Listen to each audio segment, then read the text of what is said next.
Assalamualaikum, salam sejahtera, salam kuasa ketiga ya. So macam biasalah, jika audio jelas, boleh tolong maklumkan kepada saya di ruang komen ya. Share ramai-ramai video ini sebab awak tahulah shadow ban ni dia berterusan sampai kiamat kot.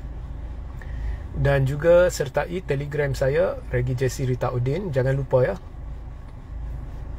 Dan bagi mereka yang sudi menyumbang, boleh pergi ke atas page ini, ada butang subscribe. Anda boleh subscribe hanya RM3.90 sebulan sahaja ya. Now ada dua benda saya diminta ulas. Yang pertama berkaitan dengan laporan berita yang bercerita berkenaan dengan klip-klip tular. Didakwa ada 8 video klip tular berhubung adun-adun daripada sebuah negeri yang dikatakan sedang berbincang rasuah. So itu pertama saya akan ulas sekarang. Dan yang kedua pula adalah berkenaan dengan orang minta pandangan saya, benar atau tidak ada warga negara China didakwa akan dapat kerakyatan dan sebagainya dalam jumlah yang besar. So yang kedua ni, babak warga negara China, saya akan ulas dalam live seterusnya. Jika di ruang komen awak memberitahu saya awak berminat, tetapi ingat ya, apa yang saya komen tidak semestinya sehaluan dengan apa yang awak jangka. So awak fikir masak-masak, jika awak nak dengar ulasan saya, awak tulis di ruang komen. Okay. So sekarang kita masuk isu adun-adun. So di media arus perdana dan juga media pro kerajaan ada beberapa liputan berkenaan dengan dakwaan ada klip-klip tular yang lebih kurang 8 klip video yang nampaknya di bawah pengetahuan juga menteri berkaitan yang telah komen berkenaan benda ni. So nampaknya benda ni betul lah. Dan klip tular itu didakwa ada melibatkan perbincangan, melibatkan adun-adun dan pembantu adun atau pembantu adun dengan seorang ahli perniagaan, di mana ahli perniagaan ini sebenarnya menuntut balik sejumlah wang yang berdasarkan laporan ni nampaknya seolah-olah nampaknya rasuah, kerana satu projek atau apa melibatkan ahli perniagaan itu tidak diteruskan oleh kerajaan negeri. So bayangan yang saya dapat ialah ahli perniagaan ini sudah bayar rasuah, dan kemudian benda yang dibayar tu pendahuluan lah. Ada yang dikatakan bayar penuh, ada yang dikatakan bayar separuh, saya tak tahu. Okay. Tetapi projek itu dihentikan atau tidak diteruskan atau tidak dimulakan or something like that. So sekarang ahli perniagaan itu tuntut balik. So bayangan diberikan ada adun-adun terlibat dalam rasuah dan ada bukti, dan melibatkan satu kerajaan, satu negeri, sorry. Okay. Now saya sokong penuh benda ni disiasat. Saya sokong penuh SPRM siasat, dan saya harap didedahkan secepat mungkin negeri mana ya, adakah ianya Perak, Perlis, Selangor, Kelantan, Terengganu, Johor, Melaka ke Kedah ke mana, tak kisah. Negeri kerajaan ke negeri pembangkang ke, saya tak kisah. Tapi dedah negeri dan dedah nama-nama adun dan dedah klip-klip berkenaan ke umum.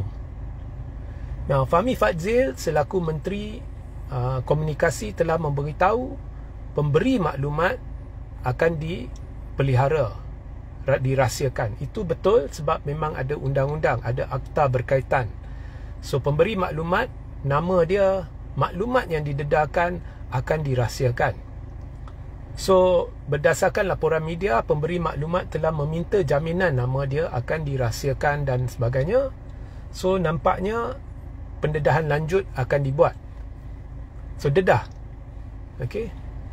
Nah, lazimnya bila cerita babak rasuah ni, rasuah tu, bukannya saya suka, tetapi saya tak ambil pot sangat. Saya tak ulas. Awak perasan kan?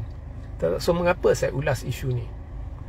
Ini sebenarnya lanjutan daripada live saya semalam. Kebetulan sebab masa tu saya belum lagi baca berita ni, di mana saya beritahu awak sebagai rakyat,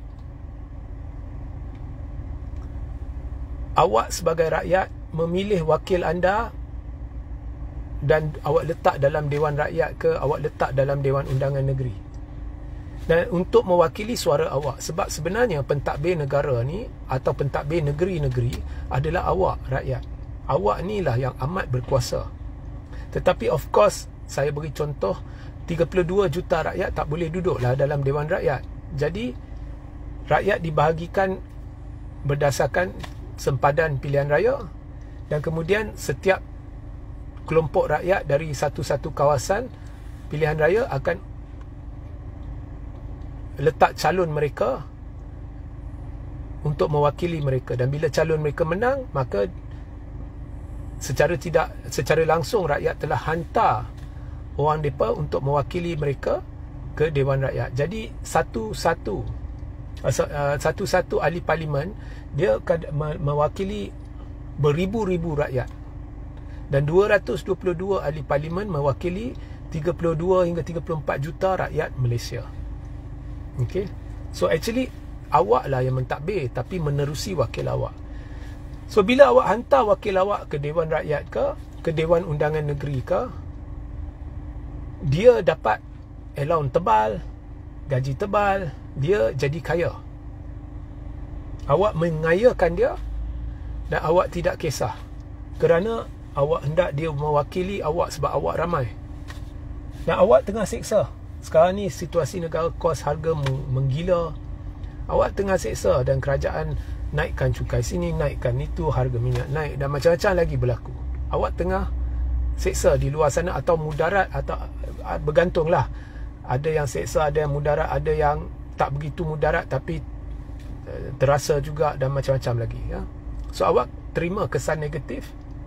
So awak harapkan orang yang kau telah secara tidak langsung kayakan tu untuk mewakili awak. Kemudian apa dia buat?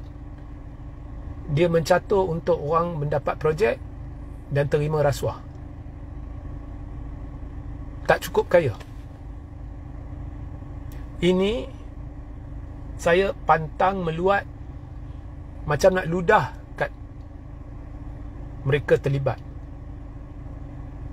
Dan kalau saya condong ke arah Perikatan Nasional, kan, awak tahu kan, kalau saya dapat tahu ini adun Perikatan Nasional, lagilah saya ludah 4-5 kali,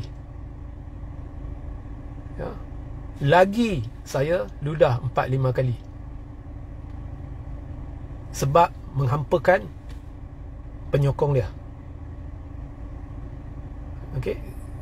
So saya ni beza sikit. Kalau dia kalangan orang yang saya condong ke arah, saya condong ke arah Perikatan Nasional, kalau mereka adunnya dari sana, lagilah kena natijahnya. So harap-harap bukannya Perikatan Nasional adun ini, tapi siapa pun, adun kerajaan ke, adun ni dedah. Nah, ada orang akan tanya saya, okey, bagaimana pula dengan kes Zahid dan sebagainya? Okey, kita boleh bincang banyak kes. Kita sudah tahu siapa dia kerajaan ini. Kita sudah tahu dia tidak akan ambil tindakan terhadap orang-orang mereka sendiri. Kita sudah tahu dia dedahkan skandal LCS, tapi dia memang bukan hanya tidak ambil tindakan terhadap Zahid, dia naikkan Zahid. Kita tahu berat sebelah itu, semua kita tahu. Kalau nak bincang, sebenarnya bukan kerajaan ni, semua kerajaan pun sama juga. Cuma yang ini ekstrim sikit lah. Dia dedah orang itu, kemudian dia naikkan orang tu, kemudian dia cerita dia nak perang rasuah. So bila dia cerita macam tu, so orang jadi lebih kritikal lah. So tetapi kalau dia tidak cerita dia nak perang rasuah, hari-hari ratib rasuah, mungkin orang kurang kritikal. Dan awak akan dapati sebenarnya semua kerajaan sama. Kalau kerajaan Barisan Nasional sama, dia akan kenakan sebelah sana, belah dia jaga. Sebab kemudian kalau kerajaan Perikatan Nasional dulu, memang awak jangan haraplah orang-orang perikatan kenal. So semuanya sama. So benda tu tak payah nak bincang lah ya. Kita fokus kat ini sebab ini kes adun-adun didakwa membincangkan rasuah. Ya. So awak telah kayakan adun-adun wakil-wakil rakyat ni yang tak tahu merendah diri kepada awak, yang ada ego. Mereka rasa mereka hebat, ya. Mereka kurang menyantuni rakyat, mereka lebih menumpu kepada perang antara mereka, tuding menuding antara mereka. So rakyat ni jadi macam penonton filem dekat panggung wayang. Tambah pula mereka tengah sibuk bincang rasuah. Ini memang kita kena tahulah siapa dia, adun-adun ini. So saya sokong penuh. Kalau Fahmi Fadzil, Anwar, Zahid sekalipun, orang nak kata Zahid hipokrit untuk melakukan benda ni, Zahid tak ada hak untuk bincang benda ni, saya rasa tutup buku lah babak Zahid ni. Kita fokus kat adun-adun ni, siapa dia. Saya sokong penuh. Sokong penuh. Kita nak tahu siapa adun-adun ini, dan kita malukan adun-adun ini, dan jadikan adun-adun ini pengajaran kepada anda semua. Bila pilihan raya, kau duk pilih siapa? Jangan mudah bagi undi kepada sesiapa untuk mewakili anda, sebab awak mengayakan mereka, dan mereka nak kayakan diri mereka lagi sesetengah daripada mereka lah, dengan rasuah. So dedah malukan adun-adun ini, ya.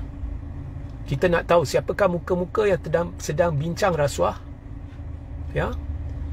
Dalam pada mereka dihantar ke sana, diberi allowance tebal, gaji tebal untuk mewakili rakyat mereka yang hidupnya tidak begitu selesa.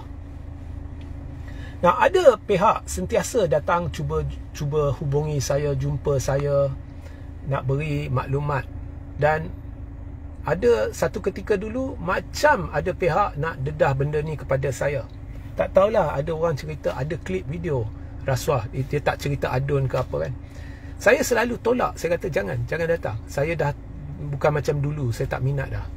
So barangkali mungkin ada orang telah cuba hubungi saya tak tahu. Sebab semua saya kata jangan. Kalau benda ni nak, you go to the authorities. Tak payah main dedah-dedah dekat media sosial ni, ya.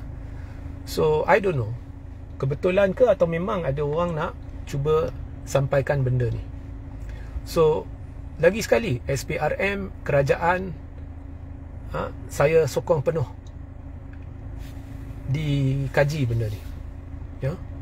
Okey, so jika anda mahu saya komen isu warga negara China, benar atau tidak, kononnya ada usaha memberi mereka kewarganegaraan, anda komen.